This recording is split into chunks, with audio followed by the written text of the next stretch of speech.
grappling fans, from body slams to high-flying plans. Join the chat, hear the scoops. Jump in quick, don't be a stoop. We're throwing down in every match with tales and fights that you can't catch. The Marks Podcast is the place to be for every wrestling mystery.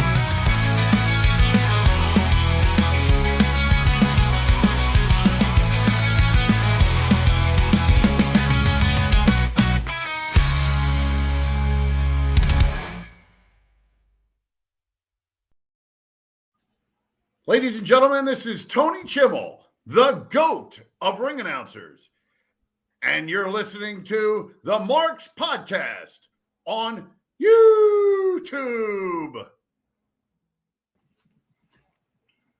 Sure.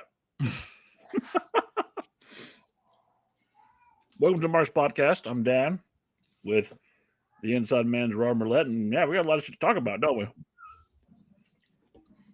Yes, just a little bit.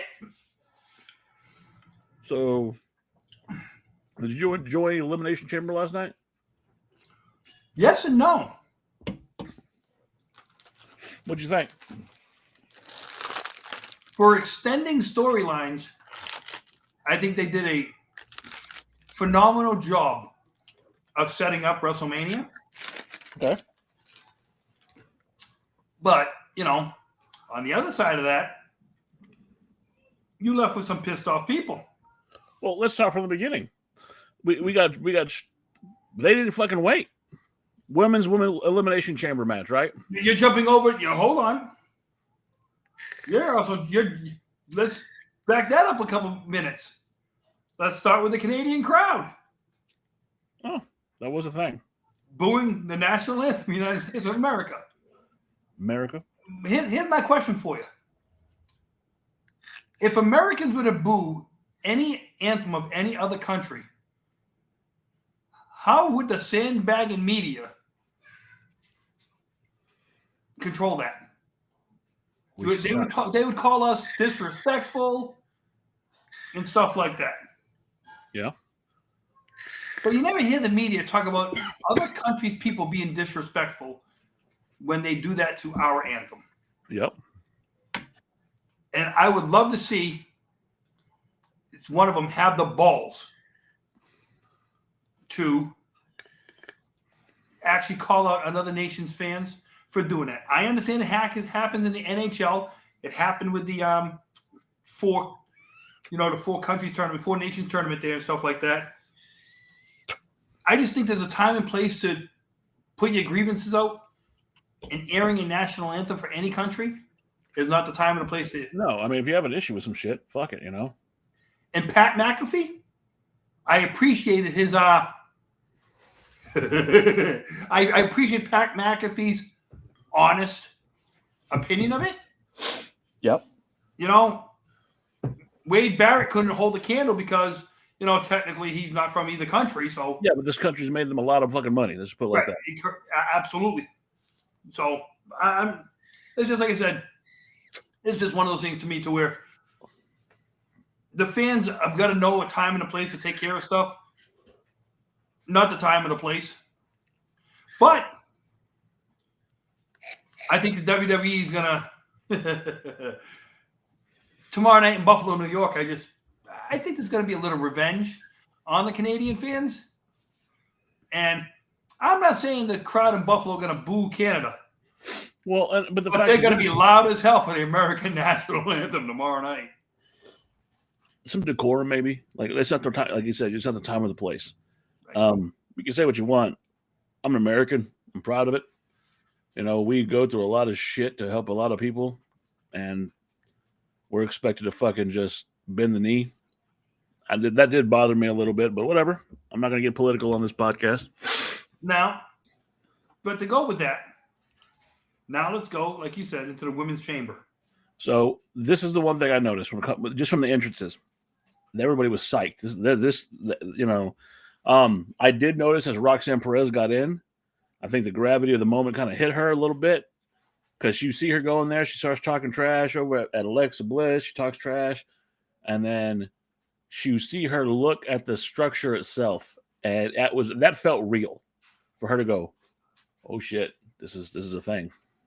The first time I ever actually stood inside of a steel cage, it isn't. Just remember, this was back in the old cookie cutter steel cage where they had the blocks. Just that alone, and I didn't have to wrestle in it. It is an intimidating structure. I can imagine especially if you're the first time in, because it's not one of those things where you cannot practice being inside the chamber match. You can't do it. Because how long it takes to probably set up and stuff like that. You can't go out there, lower the cage, let's practice in here. You can't do that. It's, it's on the fly. And the best of them have admitted it's very intimidating when you get in there. And then knowing what the match is about. Think about the first Elimination Chamber matches, how brutal they actually were, because they didn't have all the padding they got now. They were, they were falling. It was like a cheese. It was getting on a cheese grate. Their bodies took a beating. Now they get the pads and everything like that on those. So well, going back to that old Elimination Chamber now, do you think this one? I think aesthetically, this one looks a lot better as well. But the whole thing altogether, absolutely, is correct. You don't have the people taking the beating they used. I think the cage used to do more damage to the bodies than the match would. Now we're going to talk about that as well, the beatings that they took, and you have a man on your I guess my right, your left, that I want to talk about when we get to that match. What's going on, Cubics? Jacob? What I will say is this. They enter the ring. Everything looks great. I think Bianca Belair has looked fabulous. Someone said that she may. I said I think she might have got some face work done, but she looks great. Everybody looked good. I was excited for this match, and then you got Liv Morgan and Naomi about to start the match, and out rings out a familiar sound of a storm is coming. If anybody who looked at that entrance, okay, where they go from here is going to make her or break her. That's the woman I've been wanting to see for 5+ years. She's a beast of a woman. I think she came out and did her best Brock Lesnar last night. This right here. You and I literally, and the first thing you told me, and I agreed with you, but the first thing you told me when you called me this morning was that. That's how they need to book her ass. Yep, and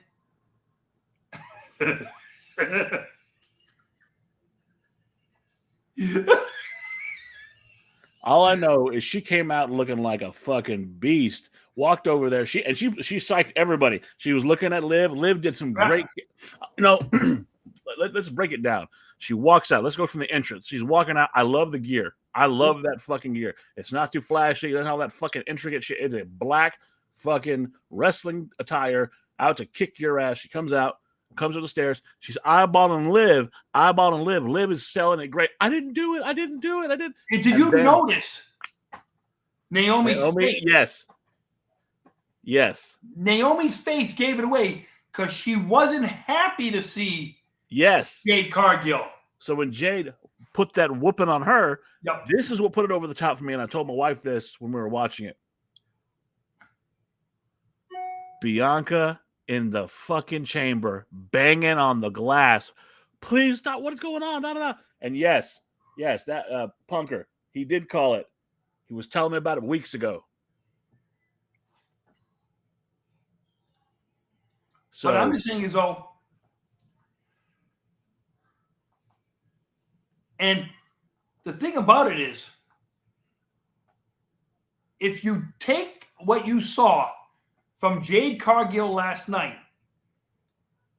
and make her any less than what you saw last night was a waste. Yeah. So you have to continue that with her. And I don't care who she goes in the ring with. The only person that's going to be able to stop her from doing what she's going to do from now on is her. Bianca. There's going to be a point where her and Bianca or her and Rhea are going to have to lock up. Now. Okay, but I'll say this, and to the Omega's comment, I really thought it was going to be Bianca versus Jade. Now I want them to save that. I want that match, but I want it more. I want it because Bianca is money. Like no matter what happens, Bianca. Okay, so we always talk about fucking. Okay, one thing I want to bring up before you forget: her hair whip to Liv Morgan. Yeah. That when she took her hair and whipped Liv Morgan with her hair, holy Christ! So, and I was going to get to that late point in the match, but what I want to say is, as far as Bianca, we talk about Mercedes Moné a lot in this channel, and how none of us are fans of Mercedes Moné, or Sasha Banks, whatever you want to call her. I don't give a shit about her. I think she's a trash wrestler. I think she's from what I'm seeing and what is personification of her. She's a trash human being, a trash wrestler. She's a succubus of money in any company, and she's a fucking crybaby. What I see from Bianca is everything that Mercedes Moné wishes she was. Fast, strong, the best in the ring. She is just a 5-tool player, if you know what I'm talking about. And I want to see, even more so than I want to see Jade against Rhea, I want to see her against Bianca in some high stakes. I would even say go so far as to push it back to next WrestleMania and put it for the belt. You can main event a WrestleMania. If you can keep Jade's momentum where it's at and keep her that monster, this is the first time I think you go into a match where you feel like Bianca might get her ass whooped. Well, here's my thing about that, Dan. You go by your theory, you got 1 year, okay? Can she stay healthy long enough to have that 1 year battle? That's Jade Cargill's biggest thing. Staying healthy. But she did well at AEW staying healthy. Granted, think about it like this. Look at her competition. It's a totally different different competition. That's a fair point. To what Punk is saying there, I also agree that fucking Liv Morgan stole the show. Liv Morgan, absolutely. Like her immediately going over and saying, "This is your fault, Bianca. This is, oh my God." I never want to see Liv Morgan as a babyface again. I want to see her as that slimy. No, because here's the problem with Liv Morgan. When they won the titles last week, when she won that title over in Saudi Arabia, the problem with that was this. She's supposed to be the heel. You keep getting her cheered even as a heel. People want to hate her. Yeah.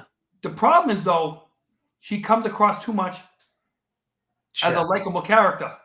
But that's the thing. You like Liv Morgan right now? I think she's trash as a person. What I'm saying is you have too many people. You want to push her as the heel. But too many people like her, though. Who? She's as a good person. The crowd. Hey, the crowd. I'm sorry, not last night. Friday night. Was it Friday? Okay. When they won the titles. You and I talk about Gino Hernandez all the time, right? We talk about how much we love Gino Hernandez. And Gino Hernandez was a waste. She's a female Gino fucking Hernandez because she can go. But I'm saying is though, when her and Raquel won the Raquel Rodriguez. Yeah, when they won the titles, the crowd wasn't totally booing them. And that was a hell of a match. But again, we're in a generation where the fans are going to cheer the heels. But as far as heels, you know what she is. She's not pretend. What Arn Anderson would say, we're not good guys. We don't wear white hats. She is that girl. Yeah. The Horsemen, for 95% of their run, were not good guys. But you had motherfuckers wearing suits that they stole from their daddy to come to the fucking arena in. Some of them still wear the same suit. Punk ass motherfucker. Again, but let's talk about the match itself. So you start out, again, this is great storytelling. For me, I was judging WWE with their storytelling as far as the women were going. This is phenomenal. The first person that comes out of the pod is fucking Bianca, and she goes straight for the door to try to get out. She wants to go check on her friend. Like this is no longer important to her. And she said it in her interview later on. Liv pulled her back in when she attacked her. The Bianca comes across as the unselfishness. But here's a question for you, Dan. What if it turns out Bianca was really behind it? I was thinking that same fucking thing. Because now she lets Naomi take a pounding. Does the Swerve at WrestleMania, because we got 7 weeks to play this off, 7 weeks for them to get to that point at WrestleMania. And if you heard Triple H's thing last night, he's right now in a thing to where, listen, just so you know, you just turned the most popular man in the company for 20 years heel. Hold on, that's different. We'll get to that. We'll get to that. That's different. I was going to say. No, I agree with Leland, but that's different what you're saying. We'll get to that. I'm just saying is the fact of when you look at how that turned last night, Liv went after Bianca because Bianca was trying to get out the cage. Yeah. Liv wanted payback on Bianca too because in Liv's mind, wait a minute. You blame me. You attacked me for beating that girl up when that girl just got her ass whooped by the girl who you thought I bet up. So, you know, and in all fairness to Liv, she didn't hesitate. No. Her timing cue last night was spot on. Did not hesitate. Basically saying to Bianca, I don't care what your problem is right now. I'm trying to win this match. And then again, let's fast forward to that whip spot.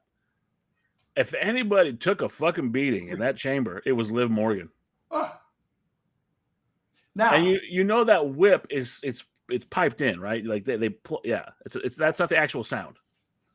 I'll tell you this right now. If that was her hair actually if that was her hair actually cracking like that, but you felt it, like it was believable, like it was, you know. And I will say this for you have Alexa Bliss come out, and that was the one for me that was really important because she has not really been in an active match like that. You can hide your flaws in a Royal Rumble, but and she had one match with somebody to get into the chamber, but her fluidness, she was operating on another level. Like this was the Alexa Bliss from NXT that I loved watching back when she was with Murphy and Blake back in the day.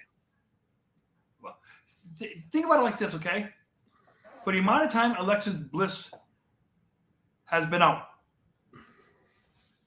Roxanne Perez in there, and Bayley in there. Were they the right people to be in the match with Liv Morgan and Bianca? And once Naomi got taken out, were they the right ones to be in there with them? That's what I'm saying, Leland. I'm saying, Leland, there were sound bites that echo through the arena. I'm not saying that they added to just television. There's no way that sound came off. I don't believe that. That was too crisp of a sound. That's what I'm saying. You would have had to been right on cue, hitting that body with that hair whip. You would have had to been right on cue. It's kind of, but in the same breath, back in the day, Gunther's slaps when he was Walter, those echoed like it was. Oh yeah. I don't know. That's magic, I guess. Whatever. That's movie magic. Well, yeah, the thing about the sign bites under the ring, I know they used to put microphones under there just to pump up the volume of the ring because you wanted to actually hear some of the bangs. But I'll tell you this right now. You get the right guys in the ring, you don't need to have the mics on. You don't need to have the mics on when you have the right guys in the ring. Well, back to what I was saying, though. What did you think about Alexa Bliss coming back and how was she? I felt she was fluid. Like I said, I don't think we got the right Alexa Bliss to come back. They should have had to come back as the Bray Wyatt Alexa Bliss. That is the Bray Wyatt. This is the Bray Wyatt Alexa Bliss. I'm saying with the whole entrance and everything like that, but she got the doll, damn it, and she's doing Sister Abigail's. I'm just saying is, You want her wearing a damn schoolgirl dress like that, you sick freak? Listen, it's just one of those things when it comes to it. You want, for her to come back and basically come back in her first match to be in an Elimination Chamber match, I understand she had Royal Rumble and she had the ones before those, but yeah. Right. But I'm just saying is the fact of, did her being out for 2 years necessarily qualify her to be in the Elimination Chamber? She earned her way in. After a month? I just think there was more a match. She won a qualifying match, or did you forget? I think there was more deserving women to be in there. Like who? Let's see. Hold on. Right off the top of my head. Hey, You could have thrown Chelsea in there. I was thinking that, but Chelsea's got other shit going on. Chelsea's too busy making the U.S. title look good. I mean, just one of, like I said, I mean, Roxanne Perez, I understand she qualified too. It's just, I mean, to have that match last night, you don't have a couple of the other top dogs because I understand you want to try giving other people a chance. Hey. Now you're crazy. You're fucking out of your mind. How are you going to say Alexa Bliss, with the pop she got at the Rumble? Yep. When they heard that music, you're going to say she doesn't deserve to be in the fucking main event picture right now? No. Out too long. Like I told you. Out too long. You're just upset because she fucking marked and swerved your ass. You thought she was really arguing about her contract because you got in a whole fucking discussion. It's wrong. She needs to do this. She needs to finish her dates. Oh, no. It was all. Hey, anytime you hear any performer arguing about the contract that they have, okay, anytime they argue about a contract that they already have in any professional sport.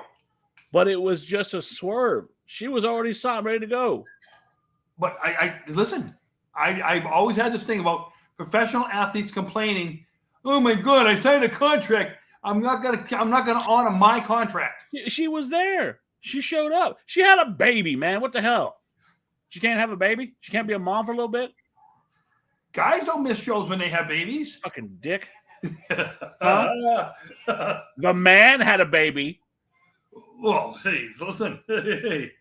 To let you know, that's not a Ric Flair shirt. He's wearing a Becky Lynch shirt because no. Okay, whatever. You're still a fucking whatever. It's the nature boy. She's still one of the best fucking women in WWE. That's the other thing is. Okay, so wait. That's what I was going to get to. Dark Horse, I'm glad you said that. That's another match I want to fucking see, and I think that was the starter for that program at WrestleMania. I think they're going to do Liv against fucking Alexa Bliss. What? Oh, God. Chris Benoit versus Hulk Hogan, WrestleMania 42.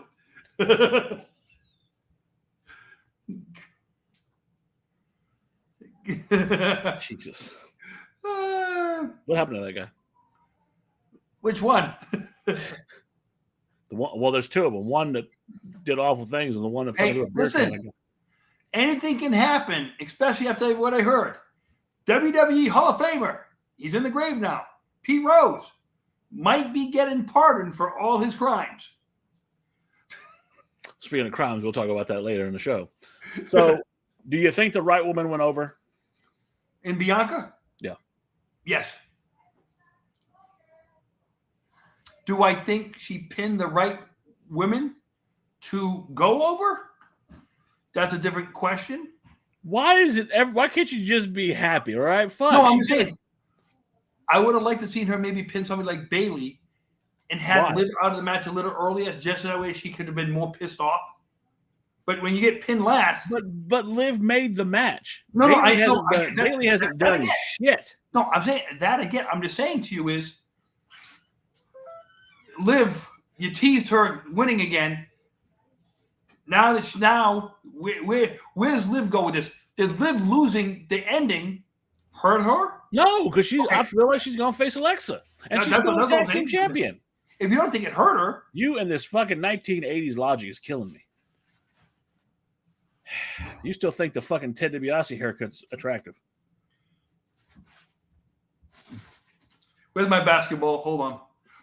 When Bianca goes over, I thought it was an excellent match. I would definitely say it was I can't say it was the match of the night.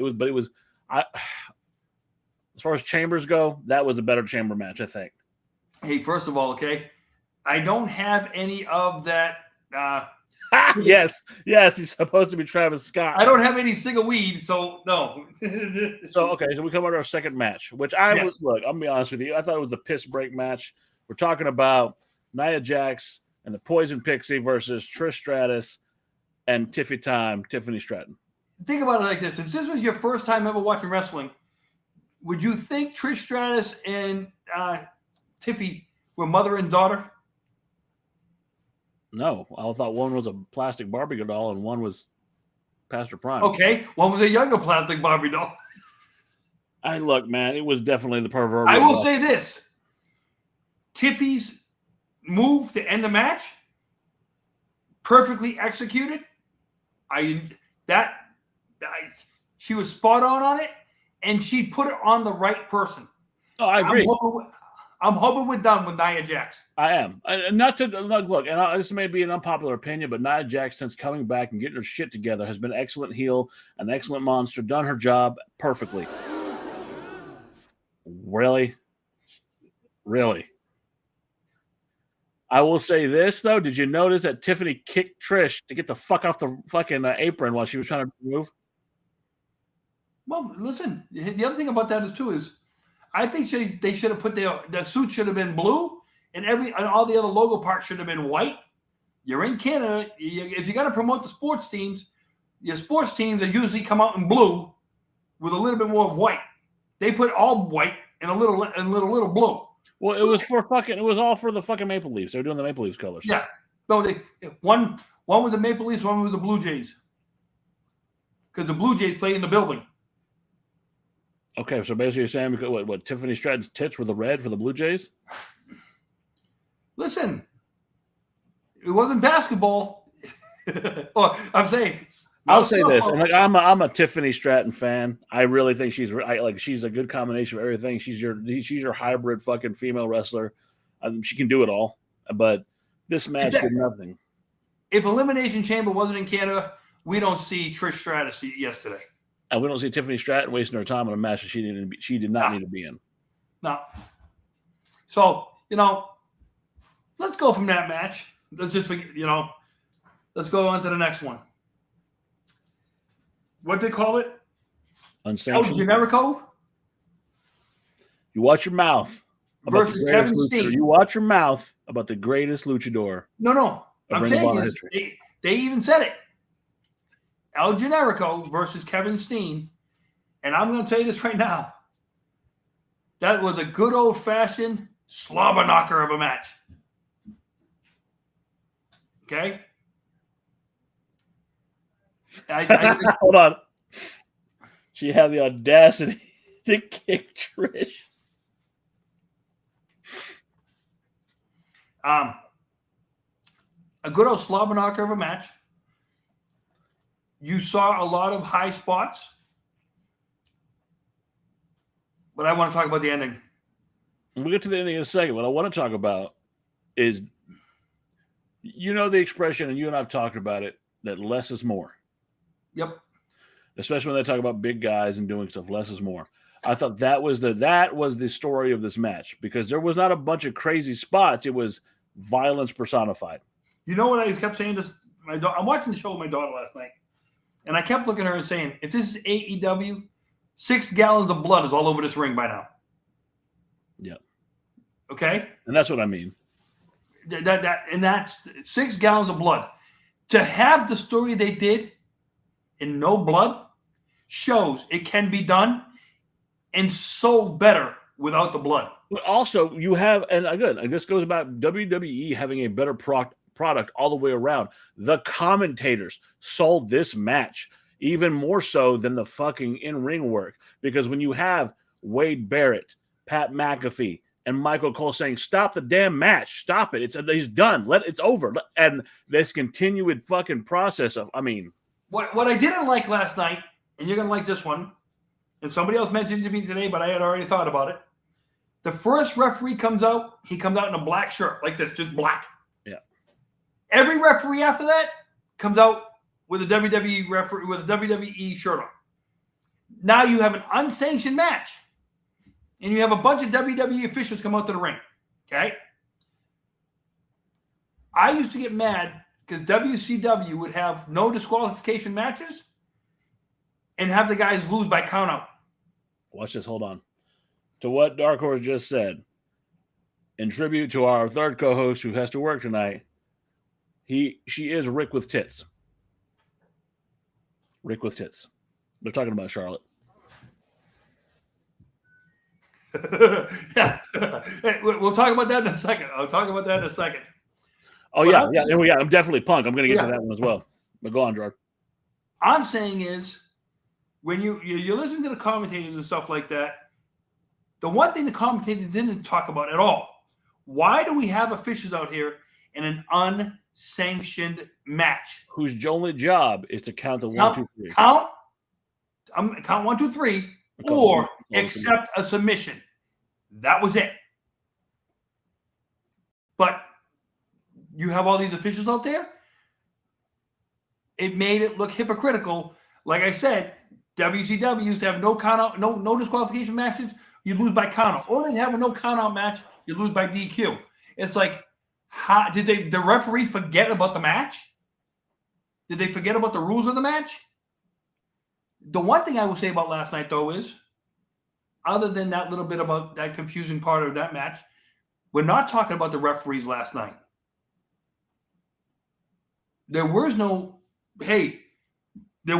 major mistakes by referees last night. I'll give them that. Yeah, but that's always going to be a sticking point for you. It's kind of like you have your pet peeves, and that's one of yours. Yeah. So I'm saying so, but I would say Charles Robinson took one hell of a clothesline. Well, that's the thing. Kevin Owens is really. So I told y'all after the Royal Rumble that after Kevin Owens did not win the belt, which I really believed he should have, in a matter of this next pay-per-view or PLE, whatever the fuck they call him now, I have got regained hope that Kevin Owens is going to be doing some big things, as well as Sami Zayn.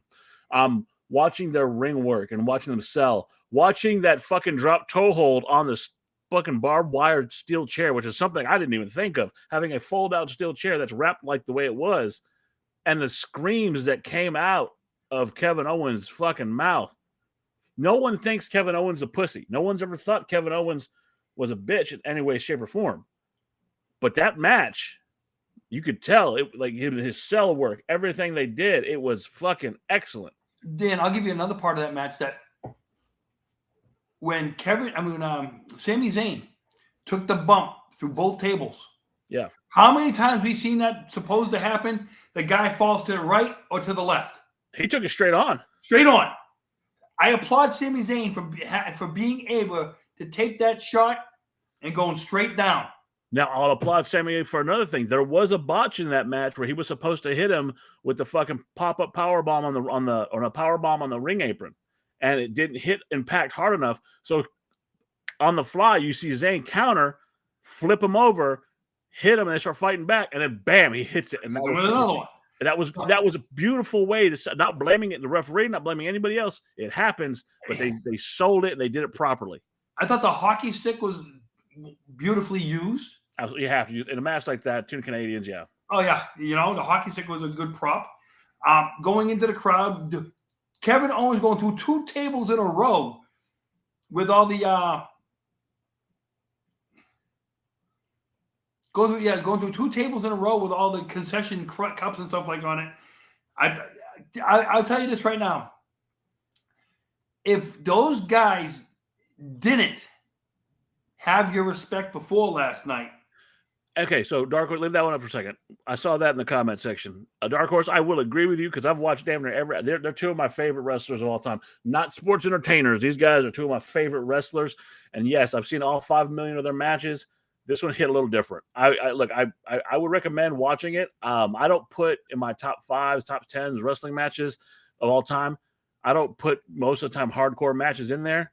I'll put this one in there. It gets close because it was a poetic match and it was telling in the entire story. It was the first time that I'd ever seen that match showcased properly in WWE.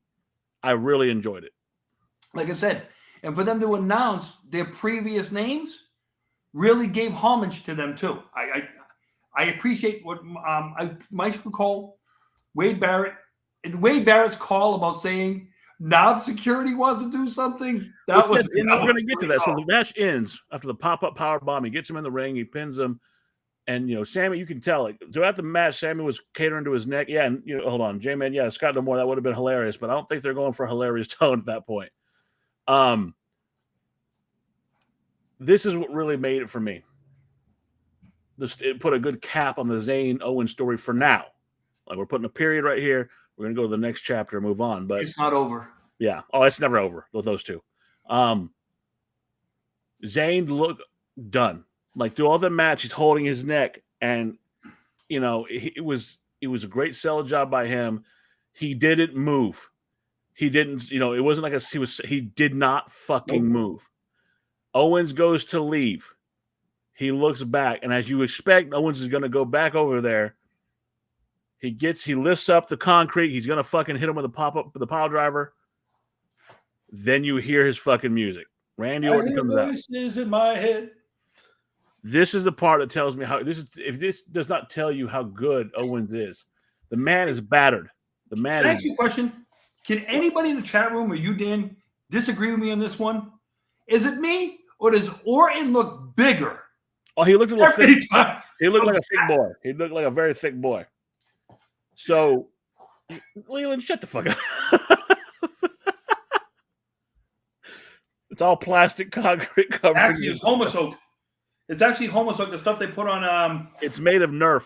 No. I saw it, and it's the stuff they put on hockey rinks to cover the ice so they can put chairs and a vent down.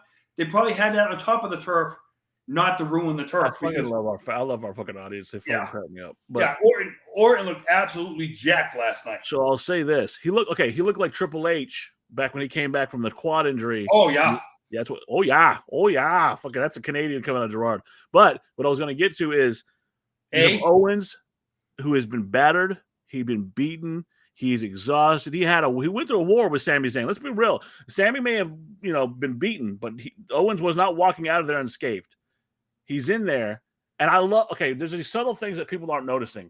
He wears that red elbow pad, reminiscent of like someone like Stan Hansen or Dusty Rhodes or something like that. He even his old school like appearance reminds you of those old fucking hard hitters from back in the late 80s, early 90s. And he's sitting there and he's looking, and you can tell he got that Terry Funk stance, and he's like, "Come on!" Like he's willing himself to continue that fight because he knows what's coming. He knows what's coming. Mm-hmm. And you have Orton, and they're focusing on Orton. But if you look to the side, you have Owens. Yeah. It was so well done that it made me go, hold on. Maybe Kevin Owens has one more fucking fight left in him. Well, see, here's the thing to me, and you'll understand this one.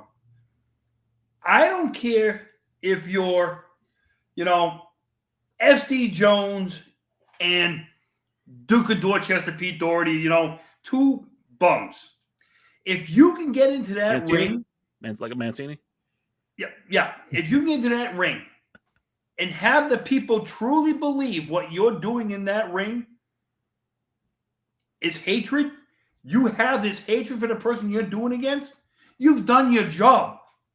And the performance of last night, Owens and Zayn did their jobs to the T.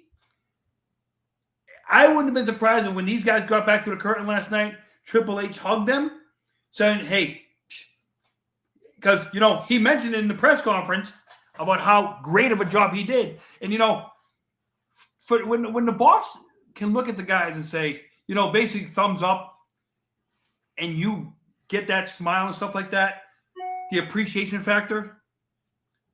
I love the appreciation factor. Okay, so go back to appreciation. Okay, let's talk about Owens being United States champion at WrestleMania. Him and his match that he went back, and Vince goes, "Are we good?" He goes up to Vince and says, "Hey, are we good?" And Vince goes, "No." If you look at Kevin Owens' career in WWE, not so much Ring of Honor because he had his beefs with Cornette and whoever, and Gabe Sapolsky, but when he went to WWE, he's always been a company man. He wanted WWE since he was a kid. He wanted to be there. And he was always striving for McMahon's fucking adoration and respect and to please McMahon. Can we actually say it now and be open about it?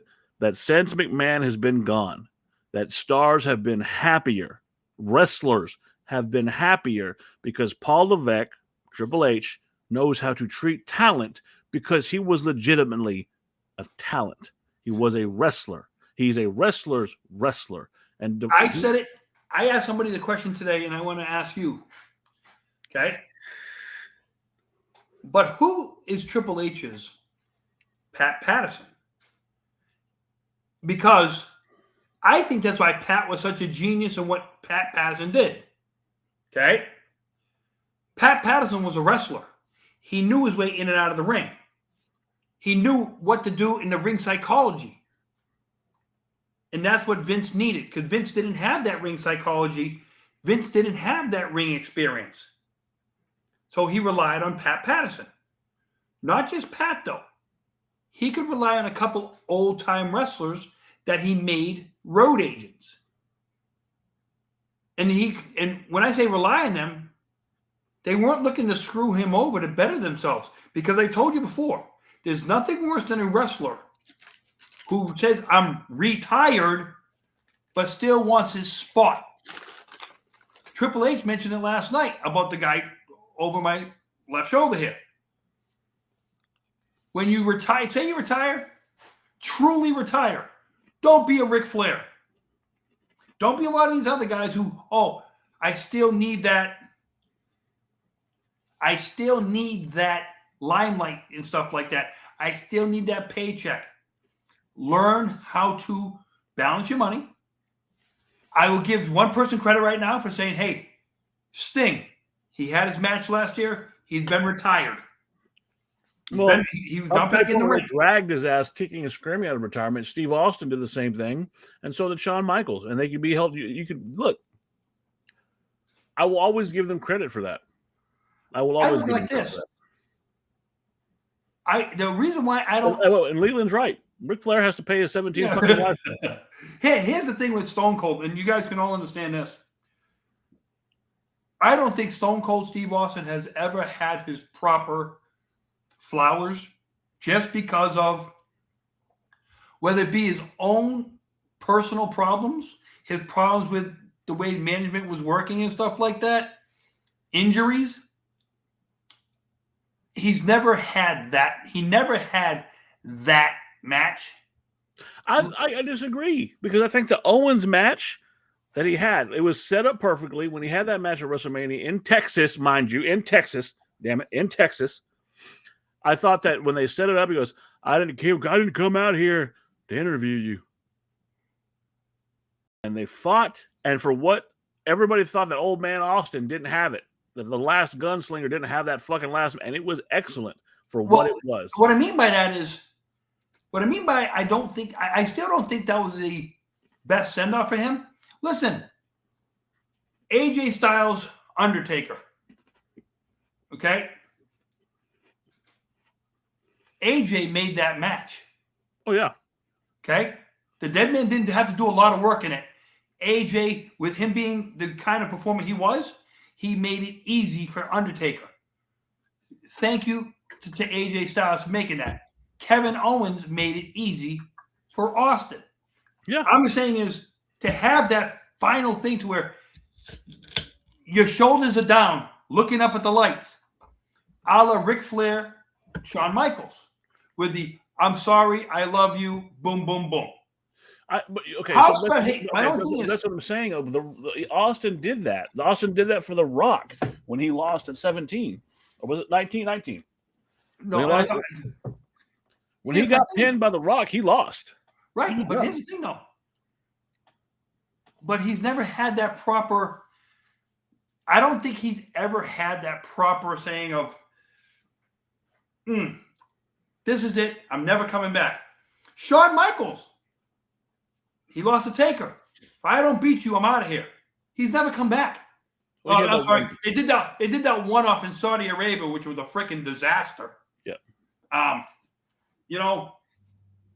I've always just say, hey, what I'm saying is the guys who could pull that off and say, okay, I'm done, and then go work behind the scenes and make a contribution, I'll give them all the credit. Road Dogg. Every now and then he'll come out and do his little gimmicks and stuff like that. But for the most part, Road Dogg has lived behind the scenes. Does it help that he's friends with Triple H? Absolutely. But, family and friends ruin business. Yeah. Triple H has been able to probably tell all these guys he has working with him, when the camera, Well, say what you want. I think I agree to disagree, whatever. I think Austin got his. I think Michael's got his. I think Taker got his. You know who didn't get his and is still contributing to the highest degree that he can? Paul Levesque. Yeah. A heart condition stopped him from having that one last match to say goodbye. Instead, he comes out and puts his boots down and says, I can't go anymore.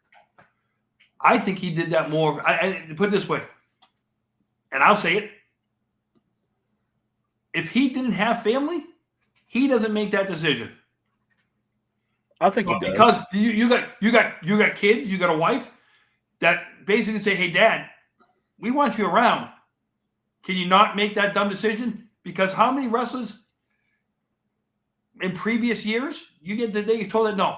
If I'm going to die, a movie about it called The Wrestler. If I'm going to die, I'm going to die in that ring. I don't think Triple H. Look, Triple H has always been more sound-minded than any of those guys ever. Triple H was not a drinker, not a partier, not a smoker, not a drug user. His drug was where a lot of people say it. He lived it, and this is one of the things people get mad about. And hey, Dan, we've said that. We've talked about that before. We've talked about how being in that ring makes people forget about the rest of life. The wrestling business becomes every part of their life. It's their family, it's their friends. Undertaker said it himself. It's that feeling of going out there and you look into the crowd and they're there for you. There's no bigger drug than that. But again, we can get on to semantics with all this and all that. But I'll say this. That match was done perfectly as far as Sami Zayn and Kevin Owens. I think the setup for Randy Orton and Owens is great. I'm not really interested in that match, but I would love to. I'm still going to watch it because I love Kevin Owens. I like Orton. I've said it from jump. I said that if you were going to create the perfect wrestler, it would look like Randy Orton. He's evolved with the times. And he almost came back with a finisher that he hasn't used in years. That was also just as devastating. As I said, that's when Wade Barrett said, "Oh, now security." So. Yes, so that is what bothered me about that. So you're going to let Kevin Owens beat the shit out of a man because the WWE is not held liable. But oh no, Orton comes out, he's going to kick the motherfucker in the head after he almost ended his career, and you're just going to jump. Man, that got me. And once again, and I will, if I'm going to criticize the other company for making stupid rules and then not living by those rules, I'm going to criticize WWE. Don't come out, talk about an unsanctioned match. Anything they do is we're not responsible for. And then when the little things goes off the rails, now you're responsible? It's either you are or you aren't. Now, you can say the bell had rung. The match is over. Now we're responsible for anything that happens. Then they need to say that. Correct. That's what they should have said. One of those three announcers should have said, hey, guys, this was unsanctioned from bell to bell. But once the bell's over, we have to put the rules back into place to protect these guys anymore. Yep. And they should have said it. But, with the end of that match, now we get to the main event. And I'll tell you from the jump, the women's match I felt was superior. I thought the women did a better job. And again, they continue to surprise me. And that anytime that the women are given a opportunity, they seize it. They take it. They are not comfortable with it. They just go in there and they handle work because they're not. What I mean by not comfortable is they're not comfortable with the status quo and they're going to elevate. This match felt it was interesting at times. And some of the things that I thought might have happened did not happen.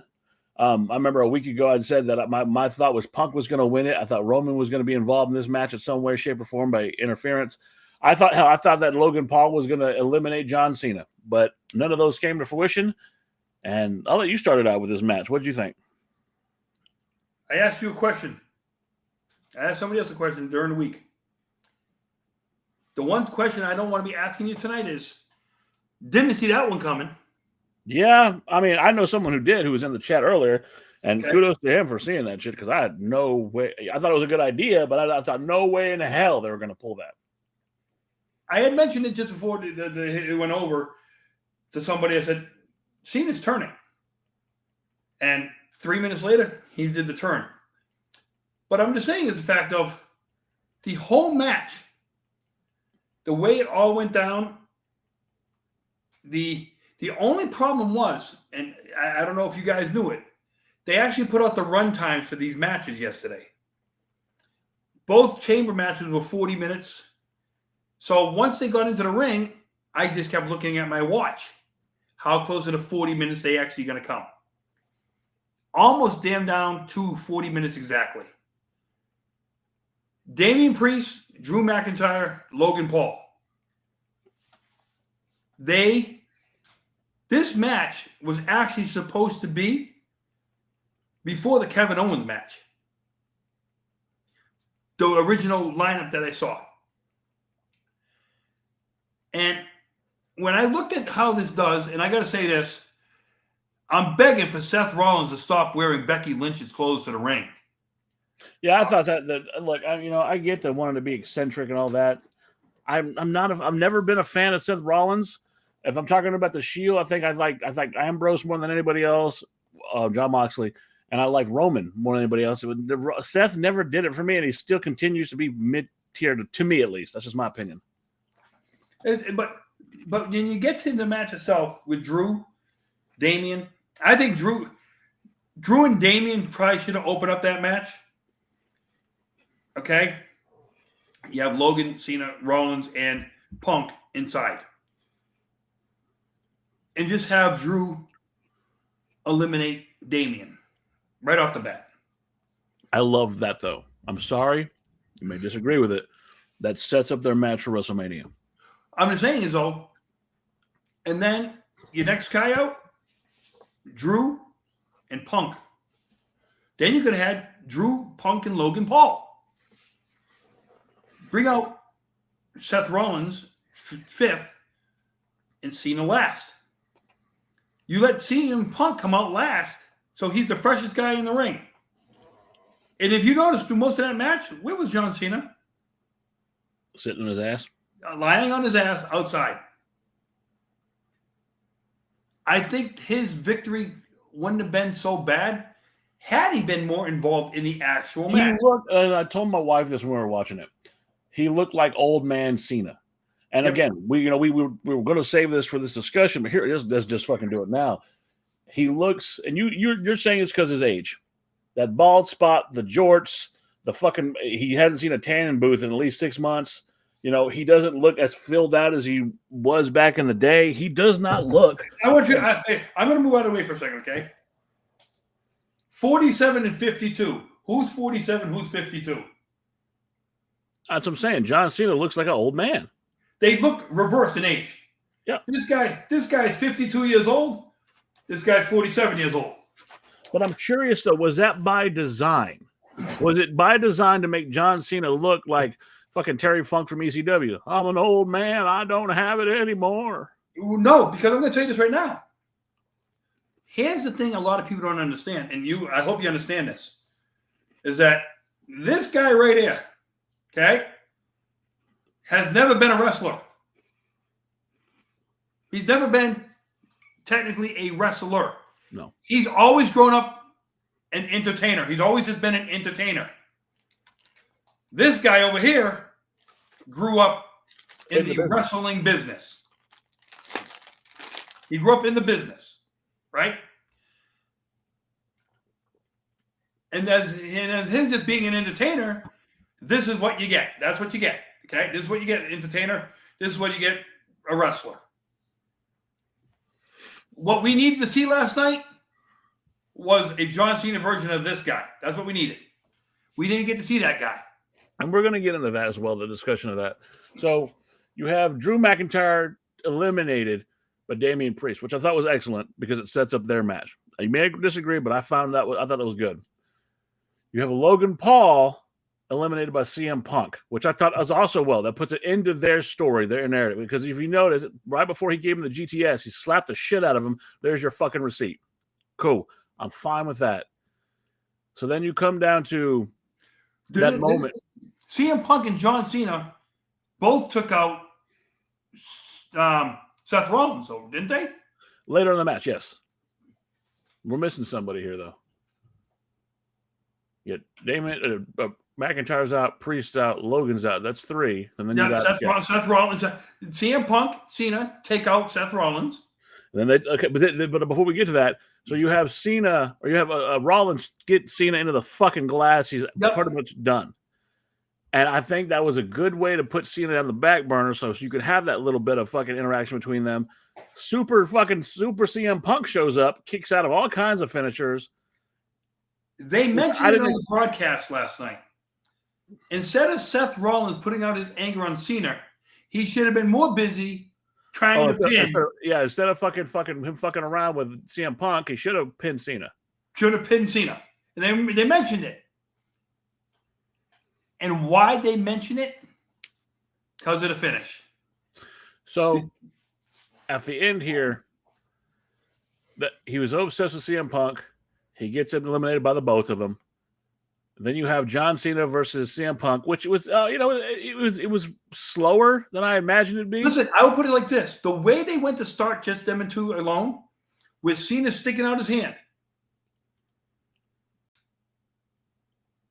and they hugged. See, but forgot about the hug. I don't think that's. I don't think he has an issue with CM Punk. Because think about this: CM Punk said it before. I'm not here to make friends. I got enough friends. I'm here to make money. Can we do a mic drop? What I will say is this: you have John Cena, almost hit him with a move, and he's running for the ropes. He kicks him off, turns around, stomp. Cena, if you watch, gets him in the STF and says, "I'm sorry, I'm sorry." Hey, pulls him out. I don't think his beef is going to be with the CM Punks of the world. I think his beef is with these younger talents who forgot who he was. Triple H mentioned in the thing to where, how many times did Triple H mention in the thing? That man's earned the right. He's earned the right to basically do whatever he wants when it comes to the wrestling. I say this about that. When you allow guys to call their shots that way, regardless of who they are, you're downplaying a little bit to the back. Oh, we got another part-timer coming in. Now, I understand what John Cena's done for 20 years before anybody wants to jump on me, okay? But that's what he's done for 20 years. It's not what he's doing today. John Cena wasn't here during COVID. The guys that you have today were here during COVID, kept this company alive and afloat during COVID. I think they should be given a little more credit than this guy who has turned into everything. Blasphemy. That is your boy. That is your boy. No. Love John Cena. Hey, everything he complained about this guy doing, I know, but that's what makes it become better. That's what makes it so much better, because you have this version of Cena that we've all wanted to see for 20 fucking years. So, is it too late though? Hold on, let's get to that. John Cena wins the Elimination Chamber. Yep. What a fucking moment! And then all of a sudden you hear, wrestling has more than one royal family. Cody Rhodes comes down to the ring. It's a fucking hug fest. And we're like, oh my God, I'm going to see you. He goes, I want to give you one. And they're like back and forth, the banter. I'm going to make you earn it. Da, da, da. It's almost like he said, I know I'm going to lose, but I'm going to give you everything I got. Da, da, da. John Cena being fucking typical fucking. And then you get the, do you smell what The Rock is cooking? And you got to hear this piece of shit come out. Fucking Travis Scott. Go fuck yourself. You know what? That's the only thing about this that ruined it for me. This fucking idiot coming out burning sage. Like you're a fucking man. Fuck you, Travis Scott. Eat all the dick. And the problem about that is they were constantly mentioning it.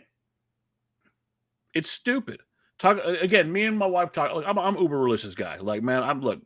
Jesus Christ is my Lord and Savior. I don't need to hear about Travis Scott burning sage. We're talking about fucking stealing. I want your soul, Cody. Leave the fucking religious connotation out. All right, go fuck yourself. That's where I'm at. I'll put it like this.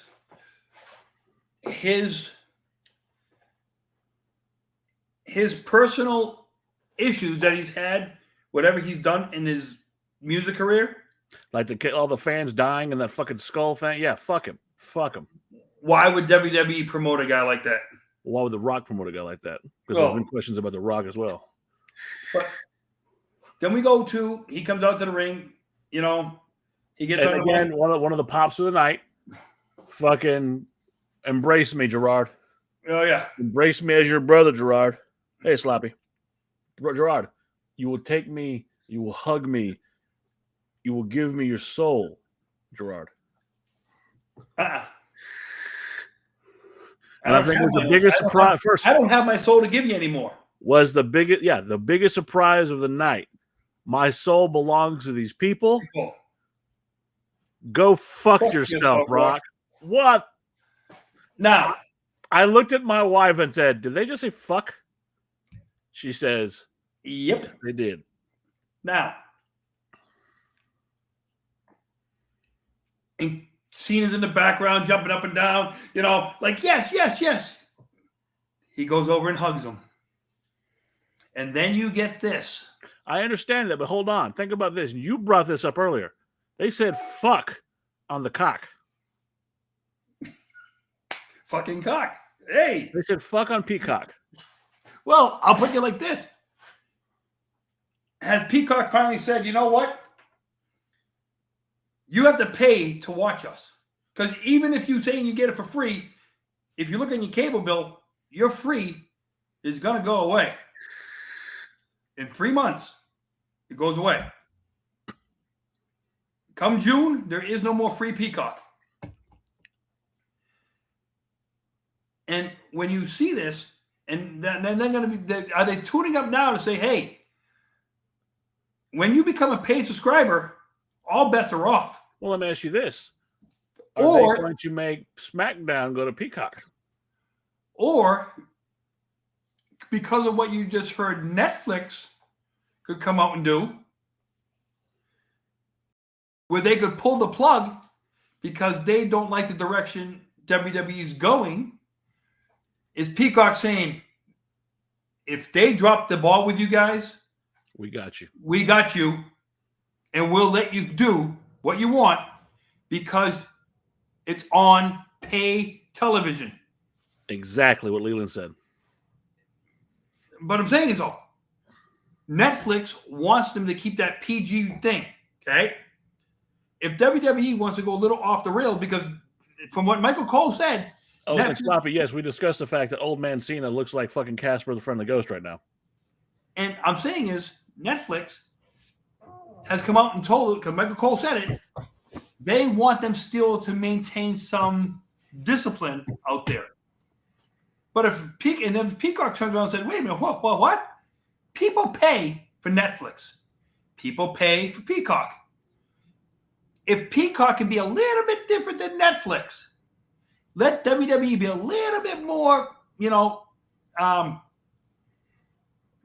the WWE be a little bit more raunchy. I don't think the Attitude Era is coming back. Let's calm down. No, they're not coming back. No, everybody. I want to nip that in the bud right now because everybody for 20 years has said, "Well, we're waiting for the Attitude Era to come back." Fuck the Attitude. I'm not talking about the Attitude Era. I'm saying the Reality Era is what I'm saying. The Reality Era of this is the way people talk nowadays. You drop F-bombs, you drop A-bombs, you drop S-bombs, you drop them all. It's commonplace. I just got dropping a bomb in the toilet before we got here. I'm just saying is you drop these curse words are not what I grew up with anymore. They're part of common speaking nowadays. Ain't that the fucking truth? You know what I mean? It's one of those things to where, yes, people, I might not do it a lot on the show. It's in my vocabulary. He does it off the show when he's calling me when I'm trying to drive home. Okay, I try to hold a little bit of decorum, class. Yeah, decorum here to where every other word out of my mouth is not going to be talking like somebody who grew up in 2025 in Philadelphia. Well, no, I'm not from the Bronx. I'm not from Brooklyn. I'm not from Queens. I'm not going to talk like that kind of stuff. But it's one of those things to where I get what Peacock is allowing them to do. When you see how this whole thing ended, and you see John with the nut kick, been there before, done that. Yes, he did. Yeah, Hulk Hogan, we're coming for you. Wait, hold on. Hey, Sloppy, we actually did a show Yeah, Sloppy, we did do a show. We're paying homage to Do-Rag Vince, and we all wore do-rags. Go back to the library, you'll find it. And we talked about how Vince came out and said, "What's up, Mike? You know what?" And Booker T said, Tell me he didn't just say that." But to go back to this match and how it ended, you have the hug, you have the throat slash, you have the nut kick. You have symbolism again, but there was symbolism right after that. And you have Michael Cole, or you have whoever the fuck said he's using brass knuckle. No, he was using a watch. He was using a watch. But that watch has more significance. That was the watch that Triple H gave him. That was Virgil Runnels, better known by the American Dream, Dusty Rhodes' watch that he had sold years ago to get Cody into acting school. And the reason why I know that is the exact same watch is here's a little outside knowledge for you. Rolex has every single piece of merchandise they make laser inscribed with a barcode. Every single watch.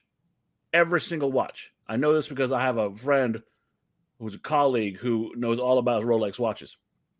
They were able to locate that particular watch that was sold to this place at this time. That is the exact watch that his father gave him. Like I said, Rolex does this. If you don't believe me, you think I'm full of shit, go look it up. That is the watch that Dusty Rhodes once had that he promised his son but sold so he could get into fucking acting school. So Cena punches him once. Cena punches him twice. We don't see Cody Rhodes for a minute. Now he gets the title belt. Hits Cody Rhodes with the title belt. Okay, so that's where I will complain. I thought it was a little overkill. I mean, just beat the man up. Stop fucking picking him up. But then you got that fucking idiot Travis Scott burning sage. Right. And then that fucking idiot botch, too. Here's my problem. By the time he hit him for the fourth time, 2 with the watch, 2 with the belt, Cody did an awful job of blading. Yeah. Awful. And then Rock hits him with the belt, who takes the blood, wipes it on. They all leave. Okay, before you get to that, that's a problem I have with Travis Scott. He was supposed to hold his arms. I don't know, Sloppy. This man here probably know. He'll tell you next week or whenever we come back. But Travis Scott was supposed to hold his hands while the Rock whipped him. Hey, one thing. WWE doesn't pull a Tony Khan. I'm sure they won't. Hey, no, what I'm saying is Tony Khan will sell tickets for $100. Then just try to sell other tickets. He'll drop them down to $50. Idiot. But I'm just saying, so when you see what happened, how it ended, like I said, them standing in the aisle and Rock walking. The Rock walking. And the final shot you see is his with a nice big smile on his face. Like this is because up until all this, he didn't smile at all. But when they had that camera about to roll off and he with the big smile, I thought that was great because he kept that frown on his face the whole time. So if you didn't notice, like it went off air, but then it came back on a couple times. Yep. You have Michael Cole saying, "Why are you doing this shit, John?" You have Michael Cole, Pat McAfee, and Wade Barrett all come to the ring and help Cody get out. Was there a reason for that, you think? I don't think I think the edit guy was preempting the freaking I think he was pre-hitting the end of the button. You got the end you're after the match. How many people think about it like this? How many people actually end up watching that whole thing till they officially went off the air? They probably saw Cena did what he did. Click. I'm done. You know, you probably had so many people shut the channel off. Nobody kept watching. So we're going to talk whatever we want to talk about now. Michael Cole's reaction, McAfee's reaction, Barrett's reaction. I will say this: I enjoyed it. Absolutely. It came across as organic. Did not a script or nothing like that. And again, you have to understand the big deal for me here because I've been watching I've been waiting for wrestling to get better and I'll say it's ever since the ruthless aggression bullshit that it started being trash to me. And I'm like Dark Horse. I'm one of the guys who couldn't stand people like Cody being Stardust and fucking the John Cena era and all that other shit. I could not stand it. Let me ask you this. How much, because Dark Horse points it out, the Cody crybabies, Yep. how much is that going to play into Cena? The Cody crybabies.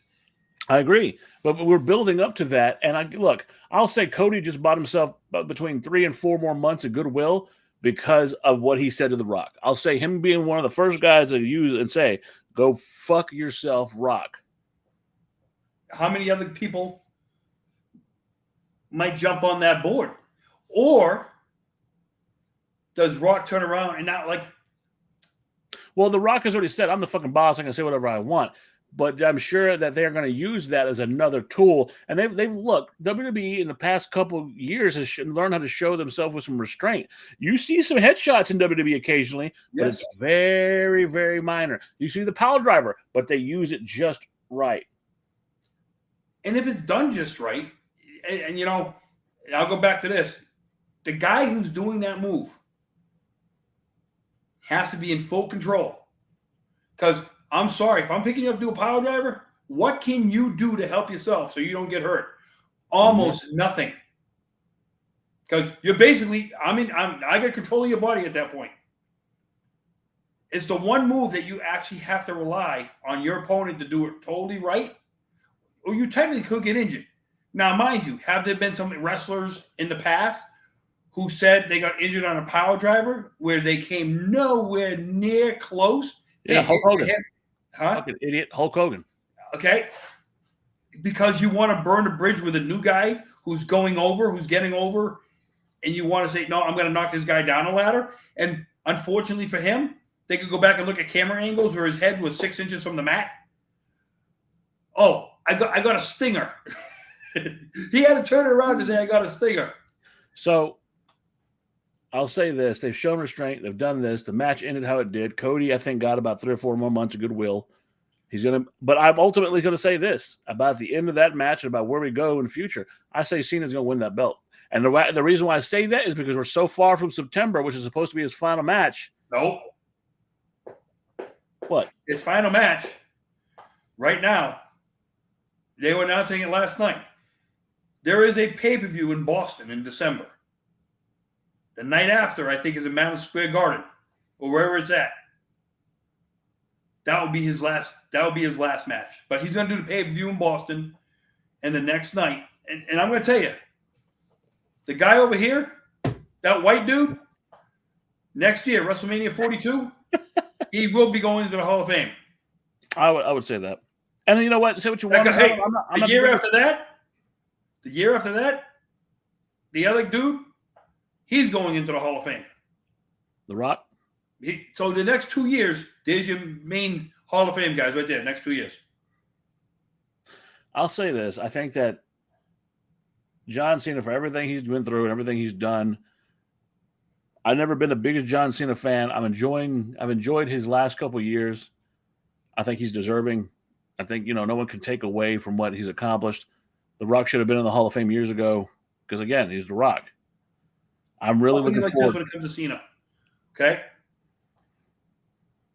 I don't enjoy watching him wrestle because, like I said, he's not a wrestler. He's not a wrestler. He is a performer. His Make-A-Wish story is enough to put him in any Hall of Fame. Again, go back to what Punk said years ago, John. CM Punk was doing the same amount. They just don't promote him as much. No, John Cena for the Make-A-Wish blows away anybody who's ever done it. He's up to like 700 or something, whatever it is. Not anymore. He's far away. I'm just saying what he's done for the Make-A-Wish Foundation. I'm pulling into McDonald's today. He's on the damn McDonald's board. What he's promoting nowadays, he's on the Honda commercials. Now he's at McDonald's. He does all this, does that. He's definitely not on the Rogaine commercials. No, not at all. I'm saying has he created enough goodwill in the business to get a pass for yesterday? Yes. So, again, we're talking about transitioning into the future. Those jorts better be gone. And the fucking listen, black, full-length pants. Or if he comes basically, who's the white guy? I'm trying to think. Almost like Bubba Ray Dudley, but without the glasses, is how he should be coming out dressed, but without the military. If he wants to keep shirtless, but come out with the pants, full length pants. Look, I'm not even saying tights. I'm saying no, shit, get a fucking tan. Look the part. This fucking bald spot is like distracting as shit. Come out looking like Elias. There's nothing wrong with being bald, right? There's a problem with denying that you're bald. Well, he could have to keep his hair for the movie. Look, the claim has always been I have a bald spot. I'm trying to fucking find it because the second I find it, we're gonna fucking shave all this shit off. Well, I is older, and as you can see, I'm not losing it anytime soon. Which, thank you. Let it go. Let it go, John. Let it go. No, for the movie careers, he might need it. But The Rock hasn't needed it. Well, listen. When he had the fro, we don't talk about that. Oh. I don't know. Look, if you're going to put the package together and you're going to have a heel John Cena, I expect the whole thing to be, I want new ring music. I want him to fucking look the part. Right now, he looks like fucking, he just got out of the retirement home. He's not as big as he once was. Hit the tanning booth, man. Put some bronzer on, something. Hey, he doesn't need to be as good as he once was. He just needs to be good once. Okay, Alan Jackson, calm the fuck down. First of all, it's Toby Keith, you momo. Whatever. He just needs to be as good once as he ever was. Hold on. Cena can't be bald and that pale. He needs to make a wish. Wow. You want to come in and tell hold on. I know that she's not going to be on the show, but come in and tell us your opinion of your man, John Cena. Yeah. That's funny. Your man. The Shield of B. Valley Castle. That would be. So, with that being said, the Royal Rumbles, WrestleMania is coming up. You have your two main events. John Cena against Cody Rhodes, Jey Uso against Gunther. Yep. How are you feeling? Right now, I wish they were reversed. What do you mean? You want Gunther to face Cena? Oh, yeah. Yeah? Oh, we wouldn't have to be talking about a 10 because Gunther would light his chest up. Boom, boom, boom. And I'll tell you what. I think that'd be more entertaining. Cody. I'm looking forward to Cody versus Cena. It is literally the old guard coming back that one time to as a bad guy to whoop. How many times did we hear yesterday? Cena stood in this guy's way. Cena stood in this guy's way. Cena stood in this guy's way. I like it. We heard it a lot yesterday. Okay. My only thing, like I said, I'm trying to imagine what it'd be like for Gunther to tell Cena, you're not going to have to worry about going to a tanning booth, John, because I'm going to light your chest up so much. So, what I do think about the next coming years, and I told this to you, I think last week, or I've told you privately, Sami Zayn's going to have to take some time off, clearly. But what I do think is that Sami Zayn next year is winning that Royal Rumble in Saudi Arabia. That is money. As a goodwill gesture? He's fucking earned it. Once again, as a goodwill gesture because it's in Saudi Arabia. Maybe. Now, are we 2 years away from seeing WrestleMania in Saudi Arabia? I hope not, because I'm sorry. Every time I go over there, it makes you fucking want to throw up. Because they came out and said, we're only doing one show this year in Saudi Arabia, but next year we're going to do 3. One of them being the Rumble. And the one thing that's always been against, and then they're going to go back to Perth, Australia later on this year too. Yeah, they're talking about that because they're doing a combo. UFC is going to be on Friday. They're going to be on Saturday. My problem is this. How early of a WrestleMania start time do you think they'd want to contend with to where they can say, hey, this is the one pay-per-view, one time where the United States will suffer, but we have the rest of the world that will watch? Well, the Netflix deal is giving proof that the world is watching. They're not getting what they want, though. Remember this week they were in the top 10. They were number 10. The first week they were out, they were number 4. So they're going down. They're still making money hand. You know what? Scratch that. They are making money hand over fist. But I love the competitive nature of these guys who will not settle for anything but being. I love it. I love that. Yeah. So we have another topic that we need to get to, and I say we have 40 minutes, and I figure out, with you being the talkative person you are, we might be able to do that. What I do want to talk about, though, I thought Elimination Chamber was great. I think the men's match, the match itself, did not live up to what my expectations were. It wasn't. I don't know. You felt like a bunch of old guys wrestling. It is what it is. Women's match was excellent. Nia Jax and fucking Tiffy, that was a piss break match. And then again, I really, I know why they didn't do it. They couldn't do it because of the way this outcome was going to be. But I really wouldn't have been. I would have been okay if they would have had Sami Zayn and Kevin Owens at the end of this. Like I that think was because you have the Canadians. Yeah, I Canadians, to walk out the door that way. But I know why, because of this. This was a big deal. Let's be honest. John Cena going heel after 20 years, I think that's a big deal. So, the one thing I'm going to say before we continue, though, is the next 7 weeks for the road to WrestleMania is going to be great. There's going to be a lot of history. Unless your name is Jacob, because Jacob's still not over this. Yeet. Right. I just think that with the way we're going to go on this road, what they do in the next 7 weeks, are we going to enjoy the ride or are they going to kill WrestleMania? Because with having 7 weeks of downtime before WrestleMania, how did they keep up the how are they going to keep up that pace to where it's going to make you want to watch every week? That's what are they going to do between now and then? That's the key. Yeah. Man. So I'm going to set you up for this next thing. Some people actually just came for this. I'm sure they're going to watch later on. But for those of you who are new to this channel or new to this podcast, me and Gerard met, I want to say last May, August, October-ish time, because of a video that we made on this channel. And to say that Gerard is not ballsy enough to fucking confront somebody when he has a grievance would be an understatement. The man fucking has more balls than anybody in the world.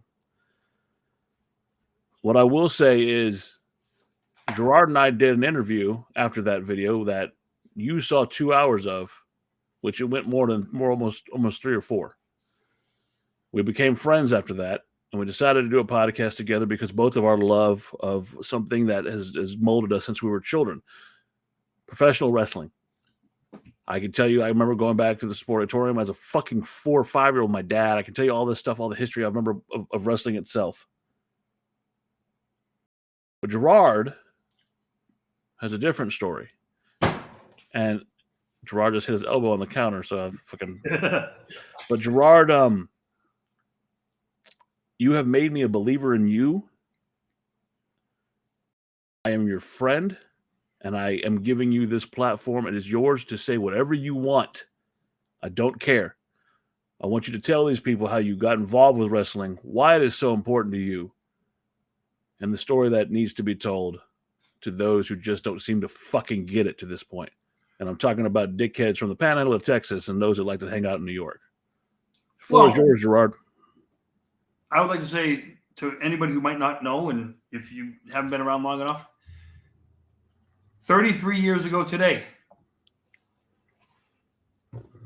I voluntarily walked away from the World Wrestling Federation because of key allegations made against 3 people. Those 3 people were Terry Garvin, Pat Patterson, and Mel Phillips. As you guys might have known, Pat Patterson got his job back. Mel Phillips never did. Terry Garvin never did. I want to show you guys something, and some of the things I'm going to show you tonight, I've never shown anybody. This is one of them. If it comes through for me. I don't know if this is coming in sideways, up, down. It doesn't matter. I don't know how it's actually coming in.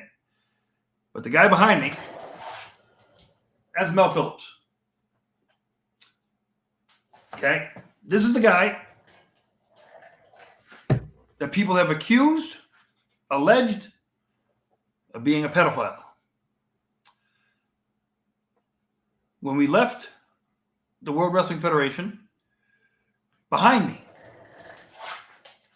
this is where this man lived for 10 years. This is a spot in Hudson, New Hampshire.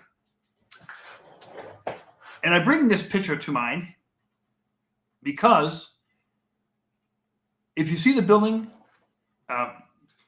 here, over right here, this building, if you go down this road this way, that way, yeah, hold on, I gotta try and do this right. If you go down this road that way, about a quarter of a mile down that road is a high school.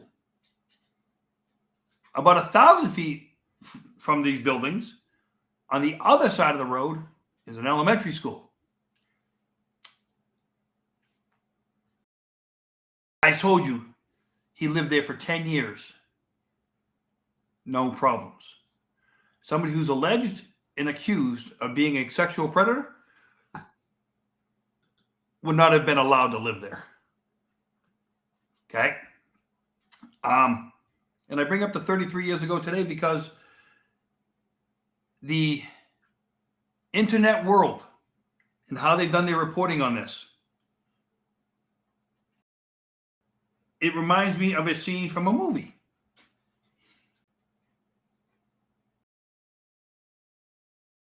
My best friend's sister's boyfriend's brother's girlfriend heard from this guy who knows this kid is going with the girl who saw Ferris pass out at 31 Flavors last night. That's the internet community on reporting this thing to me. Nobody was there. They all can comment on it. Okay? Can I say something real quick, Gerard? This kills me. It's always been the biggest issue with this. You'll have, quote unquote, credited journalists who will say X, Y, and Z. Did you ever work with any of these journalists? No. Did any of these journalists ever work with any of the men that you've just brought up hand in hand? One. Try to. Okay. Did any of these journalists work for the company that you worked for and understand the intricate natures that went on between everyone in that company? Not at all. But you did, right? Yeah. You were there, right? And I've said, like I said, I've said it to Dan, and I want people to understand this, is the fact of go in any paper in America on any given day, you'll see people accused of child sex crimes on any given day. And it happened a week ago, a month ago, a day ago. To have them go back years right now is very strange and unheard of, unless you talk about maybe the church situation with the priest. You know, you have your situations going on with like the Harvey Weinsteins of the world and stuff like that. You got a case right now that's gone back 44 years. I do not understand how people can go back and look. These broadcast journalists, sandbagging reporters can go back and say everything that's done 44 years ago, we have proof of. I got the proof. This is where the guy lived. I got the proof. This is where he lived. I can put up, like I said, I just put up the picture of him at Christmas time. That was at my house. And who was he with? Who was he holding in that picture? A family member. And the family member who, you know, it's one of those things to where, hold on. This one right here. Yep. That person's right now roughly 34 years old. And this is just him opening up a Christmas gift. Does that look like a guy? Because you can see up in the corner, the date's right there. 12/20. but it's 12/25/1993 or 12/24/1993. So the date's there. If the stuff was going on that was supposed to be going on, am I showing a blind eye to this? Nope. Would I be talking about it? Nope. Would I have introduced my family, my kids, and stuff like that to him? Nope. I've just always been, it's one of those things to where it's gone to a point after 33 years. I think people need to stop talking about it. In regards of the outcome of it and stuff, yes, there is a lawsuit going on right now in Maryland that I could talk about the lawsuit, the people that are involved in it, but I'm not going to do that because 43 years ago, I wasn't there. Anything that happened before 1987, I wasn't there. So, that's my greatest point. I wasn't there. But when I was there and I never saw anything like this go on, it's not only me, but as you might know, there are a couple other people that never saw any of this go on either. And they were there. But you have a situation to where you had a man 33 years ago who worked his butt off for 20 years for the World Wrestling Federation. Didn't know what home was because his life was living in a hotel room. What can I make? How can I make this company better? And when he did get home, it was a very short amount of time. And when he did get home, his family, while he worked for the company, especially his mother, is what made him going home worth it.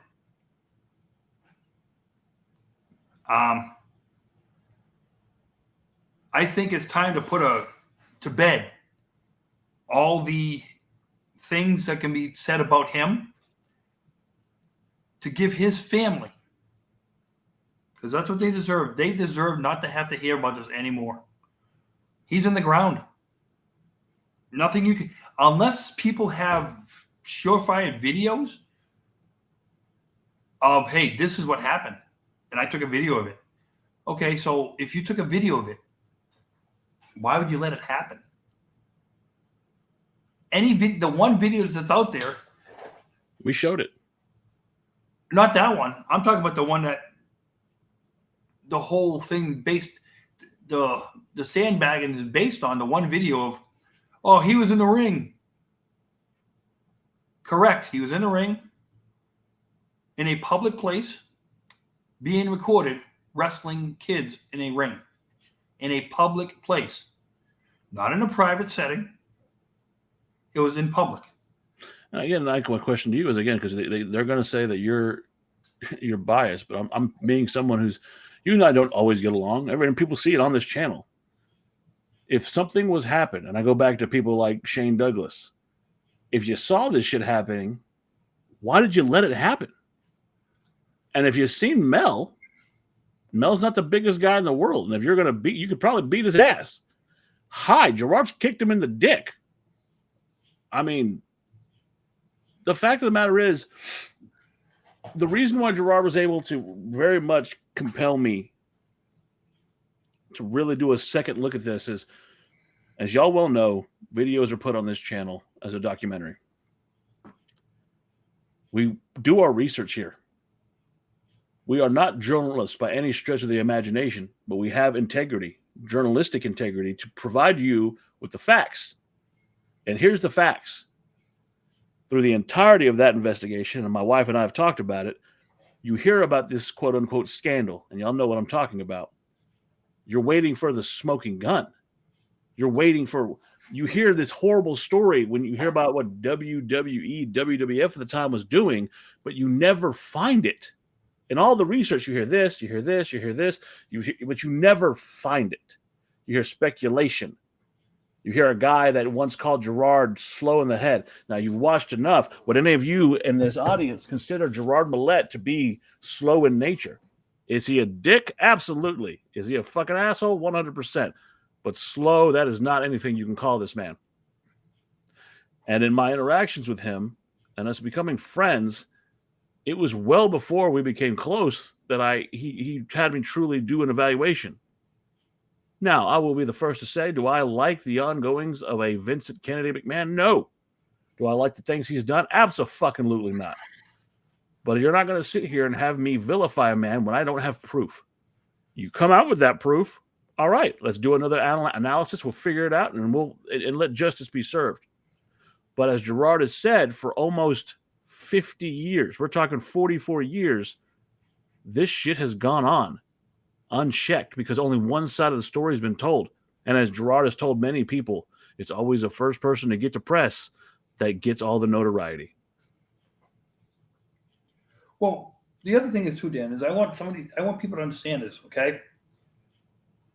Vincent Kennedy McMahon and Linda McMahon always had a business to run. The problem with a lot of people don't understand is there's a lot of people who have businesses out there that own their business. It's not a family business.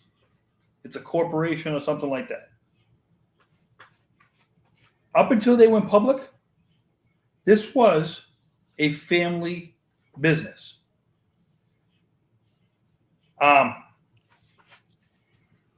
And, you know, it was a family business, and it's a good question from Samo Pockets. Up until they either get this case settled with Vince, with Janelle Grant, do we see Brock Lesnar come out? I think Brock Lesnar would have to be vilified in all counts and all charges. But again, let's go back to what the Brock part of that. If we're going to acknowledge this question, Brock is accused. He's not accused of assault. He's accused of being somebody that was told, "Hey, I have a girlfriend, and she'll satisfy you if you'll come back to work." And the only person that Brock owes an apology to is his wife. Is his wife. Because the deal, from as much as we know right now, the deed never happened. It never happened. Okay? The deed never happening, it's a non-issue. The deed never happened. And so when we say Brock Lesnar owes the apology to his wife just for thinking about the infidelity part of it. And I think we've framed it up before to where a lot of professional athletes out there probably have deals with their wives of don't bring it home. Whatever you go out and do when you're on the road, let's be honest. They've made money off infidelity in the WWF. But see, I want to say something, Dan, but not just in the WWF. All professional sports. These guys, and now I don't know if it goes on in the women's side of the sports yet, because you don't hear about it going on the women's side yet.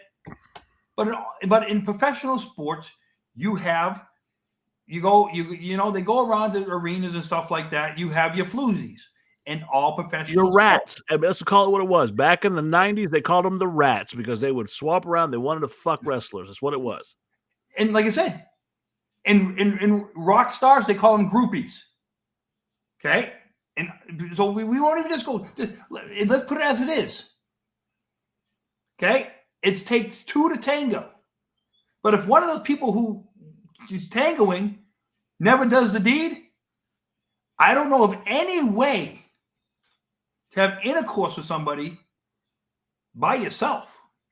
Well, again, we have consenting adults. Now, if you look at that lawsuit, there are some things in there that I will not agree with, that there was some, but if you're talking about a guy who didn't know anything about this, and again, as far as we're told, we only can go by the facts we have, Brock had no idea what was going on. This was basically, it was a negotiation thing or whatever. And again, people are giving. Again, Dark Horse says it there. I don't understand how he could be kept on TV for 19 months, and there's no charges against Brock Lesnar.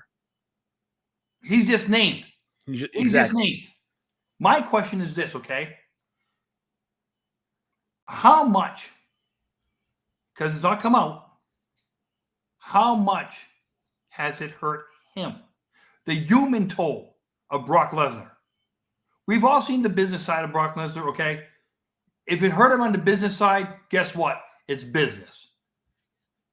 I want to know what it's done to his human side. Because at the end of the day, he's still a human being. He's still a human being. You know, he has feelings, okay? And I just recently, I never really listened to the guy's music. And if you listen to it, a song called It's Okay to Not Always Be Okay. And, you know, it's by a guy named Jelly Roll. You listen to this song, you say, you know, basically, you don't always have to do everything the right way. You're going to have down days. You're going to have up days. But when you have a down day, what you're doing is not criminal. What's the problem? Pick yourself up tomorrow. But again, this is the thing. You know, we have all, again, quote unquote, journalists, and some of them I like. I love woke culture. I love that they're fucking programming. But everybody's vilifying Brock. Everybody, look, he was never named as someone who did something wrong. As far as the Vince Janelle stuff, y'all know how I feel about that shit. My shit was always about him and what happened with people like Ashton Mazzaro and with Nancy Argentina. That's the stuff that bothered me. And the sick shit that was promoted.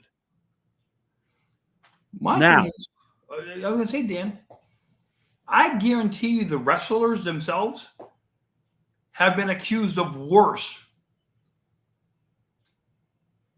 when it comes to being around the groupies and stuff like that.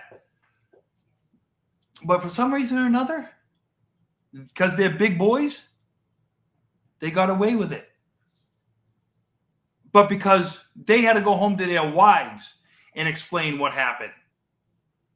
Ric Flair is not on, like, you know, he's not doing the Mormon tour of wives because he's a God-fearing man when it comes to the ladies. Okay? He doesn't believe in fidelity. He doesn't believe in it. But nobody vilifies him for it. Hold on, think about this. In fact, over his career, they have praised him as being a womanizer. They have praised him as being a chauvinist. They have praised him as being all these things. He's the greatest. He's the 16-time world champion. Wine and, you know, he's jet flying, limousine riding, son of a gun, stealing, wheeling, dealing, kiss stealing, wheeling, and dealing. Okay. Hold on, George, think about this. You had a guy whose cock was basically called Space Mountain. They glorify the shit. Val Venus. You had a guy come out, he's a porn star, and they put some kind of sock in his pants or something like that to make him probably look larger than he was. But again, you have a guy like Brock, and again, I'm not saying Brock's perfect. I'm not saying none of us is perfect. But you go on these reputable news sites, he's a fucking vile human being. Fuck you. The only person he owes an apology to is Rena fucking Lesnar. Yep. You know what kills me is effective. A guy could not work for WWE for 10 years. He dies. What do you see on the news? Former WWE wrestler. From 10 years ago. He might have went to TNA, might have went to AEW, might have worked on the independents. But when he dies, a former WWE wrestler. It's like he's been so far removed from WWE. Why do we got to associate that? Because we all know when Hulk Hogan passes away, that's what's going to happen. Now, don't get me wrong. Does Hulk Hogan deserve a 10 count in the ring when he dies? Absolutely. If he gets booed during it, that's piss poor audience. No, I disagree because Hulk Hogan has. My biggest issue with Hulk is that he will not acknowledge that he's done wrong. No, what I mean is for his 10 count in the ring, just for what he did, current contribution he's done to the wrestling business, is because of I told you, because of him. In 1980s, say your prayers, take your vitamins, stuff like that. Wrestling took off the mainstream. I understand where you're coming from. He didn't keep it mainstream because of him. It took off mainstream. I get what you're saying, but again, I'll argue this is apples and oranges. Brock has never pretended to be a good guy. He's just a guy who's a wrestler and this and that. Hulk Hogan boldly lied to people, and it was a complete piece of shit, and it was public. From the shit that happened with his son and him taking that phone call, we're going to get you a Joe, this and that, to the fucking line about fucking and dropping the N-bomb and all that other shit. Hulk Hogan has done horrible fucking piece of shit stuff. I'll put it like this. Think about it like this, okay? Brock Lesnar was at a UFC fight. He won the UFC fight. Mm-hmm. What did he say when he won that fight? What's he going to do? This is what Brock Lesnar said. I'm going to go home and I'm going to screw my wife. Yeah. How many men applauded him? Yeah, you're going to go home and screw your wife. Hey, good, great for you. He didn't say I'm going to go to a bar. I'm going to go home and screw my wife. It was an honest reaction. And nobody gave him any lip for it. That last comment, based on what we know, he didn't even cheat on his wife. Vince was the one trying to hook Janelle Grant up with Brock. Right. The deed was never done. If it's not done, why should it even be mentioned in the lawsuit? Because why? When you look at the lawsuit, if you look at it, names. And again, this may be an unpopular opinion. She needs names. She needs names of popular figures that make it more credible.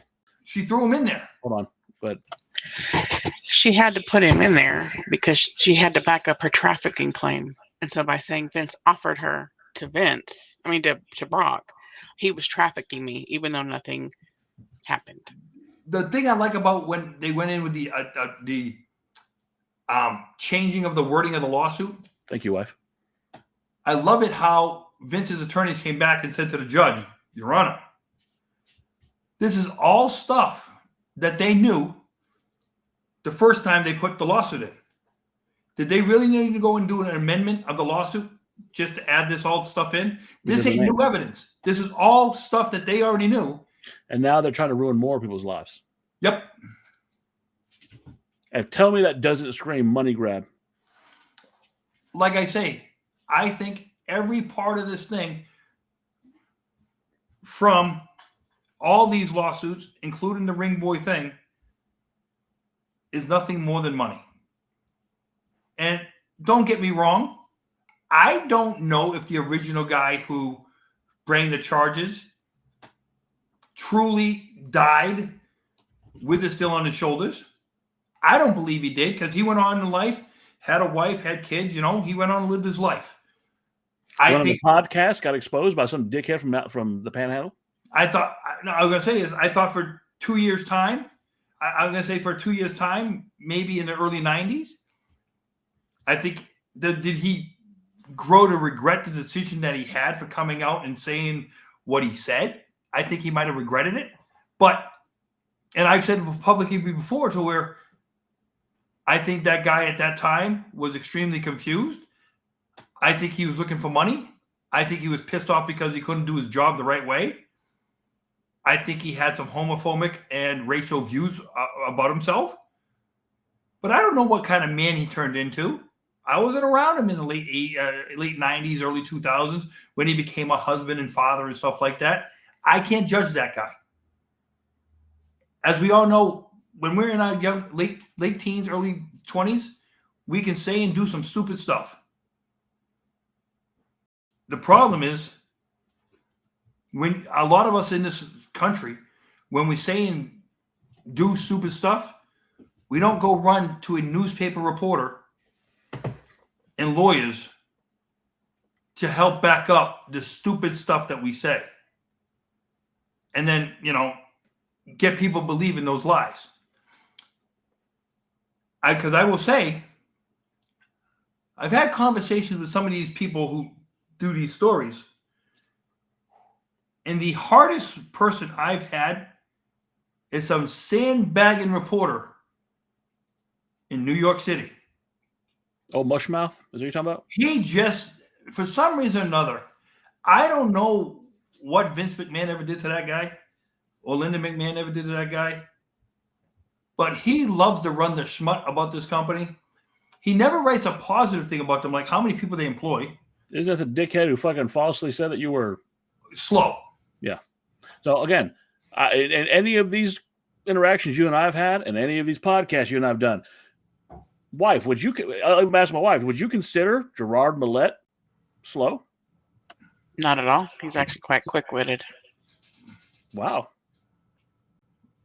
But I'm saying is, and when you ask him about certain things, he locks down on you. When you press him on it, he locks down on you. He doesn't want to answer this stuff. Another sandbagging journalist who used to write a newsletter before we actually talked about, before the internet came along, he actually wrote the first basically dirt sheet that was out there. Again, And he started writing these dirt sheets because he couldn't become friends with somebody because he wanted to lie and cheat his way into the back. Were his initials DM? Oh, yeah. No, I thought, first of all, okay, pothole comes to mind. Well, I'll say this. You don't want to say names. I don't give a fuck. So, I mean, if you're cool with it, I'll tell everybody who these fuck faces are. Hey, listen, Dennis Ferreira, would look at him and say, "Goddamn, boy, you got some pivots on your face, some divots on your face." And Dennis Ferreira, if you don't know who that is, look at the movie Goonies. But I'm just saying is the fact of like Old Dave, right? That's that guy you're talking about, Old Dave. Yeah. Hey, it's 2025. I think he still rocks a mullet. Idiot. But not only that, but in the past couple of weeks, the more we see, the more we see of what some of these journalists have been talking about and stuff like that. Like, Dan, me and you were talking. I want people to hear this one. How many people in the chat, and I'm hoping you guys are going to listen to me, work at a job, you don't make the money you think you should be making, and you work too many hours? How many people in the chat feel that way? But you don't go to some sandbag writers and call them up and say, "I'm not getting paid what I need to get paid, and I work too many hours." How many people would like to make more money, work less hours, okay? But, and we're only getting a 3% raise. But then why go cry about that stuff to newspaper people? And it only seems like some of these accusations come out with the World Wrestling Federation, WWE. Are they the only company in the world where people are disgruntled working for? Because I'll tell you, some people in that company sneeze the wrong way. You have reporters that, "Hey, why?"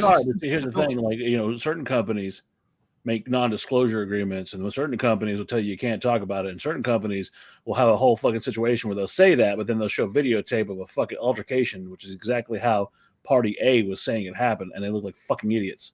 Yeah, you could say that they're cons in the business. But I'll tell you this right now: you got a company with 1,000 people employed in the same building. It's not kumbaya, people. You are never going to make everybody happy no matter what you do. You could offer everybody a 20% raise. Somebody's going to want 21. You're not going to make everybody happy. It's not going to be that way. Now, are these the people that are probably lowest on the payroll, lowest on the totem pole? Absolutely. That's what these people could be. They think they deserve more money. We all think we deserve more money, though. Mario Mancini. We all think we deserve more. Don't take it to the public press to try and get it, because you know what? The worst thing you can do when you work for a publicly traded company is try and play out pay raises and stuff like that in the press. You want to know why the motherfuckers that are making what they make don't say anything? And I'm talking about WWF, I'm talking about AEW, I'm talking about the UFC is notorious for it. You want to know why the fucking top guys aren't bitching and why they're not saying what they make? Because they're making good money and they don't have any reason to bitch. You want to know why it's all with those low tier, mid card pieces of shit who can't make a fucking dime, couldn't squirt 2 coins together to make a quarter? It's because they suck at their job. No one gives a shit. Perfect example, which is something we didn't talk about. Ryan Nemeth is now suing CM Punk AEW for fucking bullying him his ass. Never drew. He's like your favorite wrestler. He's like the fucking honky tonk man. Hitting people. I know it was Jeff Jarrett, but hitting people with guitars. Never drew a fucking dime. But all of a sudden, he's a bigger deal than CM Punk. Here's my thing about that. He's requesting a jury trial. All you got to do is look at that stupid video. Raylan, you will not talk ill of fucking Repo Man. Continue, Gerard. Hey, listen. The guy who released the video thought he's going to get public sentiment again for him. But it was exactly what fucking Punk said happened. And he came out looking like a fool. This is the same company that they've gotten so far that they have to set a motherfucker on fire for it to feel like there's something going on. You know, the funny part about that video was we had somebody else come out, promised a video to go back to the other thing. They never put out that video because we put out the video. Oh, wait a minute. Somebody was at that show. Oh. The one where fucking Ted DiBiase is eating an egg salad sandwich in the back. You know, it's like, wait a minute, hold up. That was okay. Please tell these people how you felt about that, because we've argued about that for so long. Hold on. Okay, so at the end of that high school event video, there was a segment of Ted DiBiase sitting at a table all by himself eating a sandwich, and it made me really sad because they have this life where they go place to place and fans cheer them and they think that they're these, superheroes basically, and they can do these amazing things. And at the end of the day, when the crowd goes home, these guys are left alone to eat a sandwich. And it was just so sad. Look, you know how much I would love to be left alone so I could eat my sandwich? Well, see, I look at it like this. That's what you call it sad. He'd probably think and say, "No, I'm not sad at all. I'm sitting alone in an event, eating. This is beautiful to me. It was beautiful." And that's the way they looked at it. Because why? They had 10 minutes. He probably had 10 minutes to himself. He was like, "I can eat a freaking sandwich and nobody's bothering me." You think, the one thing that people don't understand is when you get into that public eye like that, that's a beautiful downtime. That's beautiful. But again, these are fucking human beings. And, at the end of the day, all this shit that comes out, and welcome, Stoner Jesus. I'm sick of this shit, man. I'm not a fucking like I'll say, you don't say it, you have respect. I don't give a fuck. Fuck Dave Meltzer. Fuck Mushnick. Fuck all these shitheads who think that they can tell me how to feel. I don't give a shit. I'm going by what I have. You're sitting here telling me that my man over here is slow-witted and doesn't know what the fuck he's talking about. Have a conversation with him. And that fucking dickhead from the panel has, and oh shit, I can't pull the wool over this guy. It's so fucking irritating to sit and have these guys who think they're gods in wrestling because they're writing a piece of shit. They write their fucking articles on toilet paper and they're selling you shit. And you believe it. And people believe this shit. I just want to say one thing, Dan, because I know we're going to be coming up against the clock. Yep. I want people to know I'm apologizing right now. But hold on. This is important. Wife, if we have to go over a little bit so Gerard can make his point, you're your final say. Of course. Floor is yours, Gerard. I want to let people know, okay? We will not be here next week. It's Gerard's fault. I have a well-earned vacation.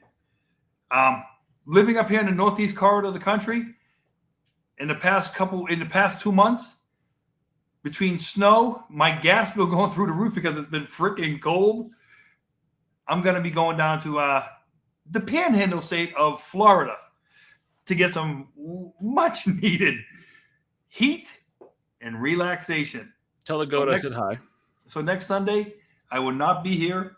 And Dan will not be either. But with that being said, 4 weeks from tonight, or 5 weeks from tonight, we are going to have a very special show. We'll talk about it a little bit when we come back after my vacation. So that being said, you can't be the only one at fault here.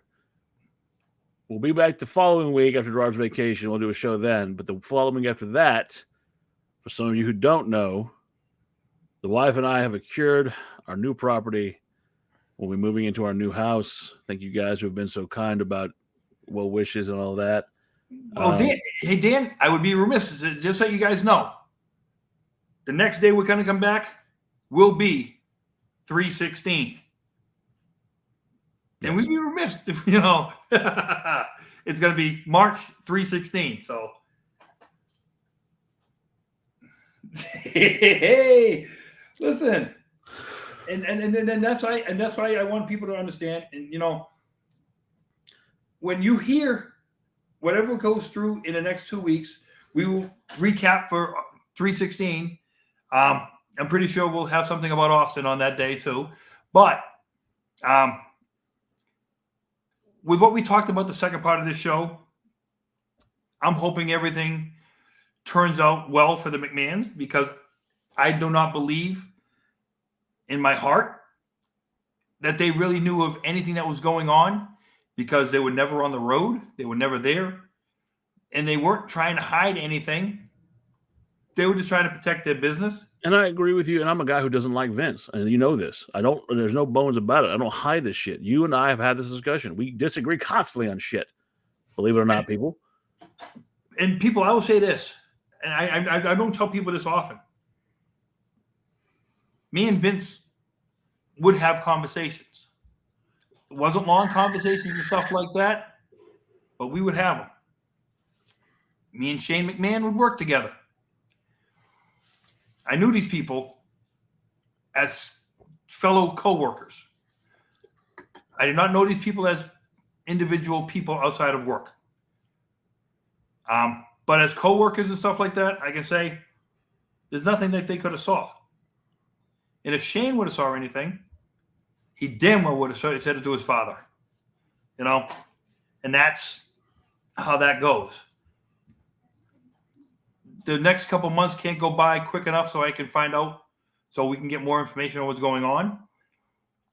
With all these lawsuits and stuff like that, the only thing that I can say this is, I will say, at the end of it, I don't ever want to see Vince McMahon have anything to do with wrestling again, just because of what he's done to the business I think we all love. I can't say anything further than that. That was beautifully put. That being said, I'm Dan. That is Gerard, the Inside Man. And for Jacob, we love you. I hope work's not kicking your ass too much. And for my lovely wife and the producer of the show, thank you guys for watching, and we will see you in 2 weeks. All of you Marks have been listening to the Marks Podcast on YouTube. Calling all the grappling fans, from body slams to high-flying plans. Join the chat, hear the scoops. Jump in quick, don't be a stoop. We're throwing down in every match with tales and fights that you can't catch. The Marks Podcast.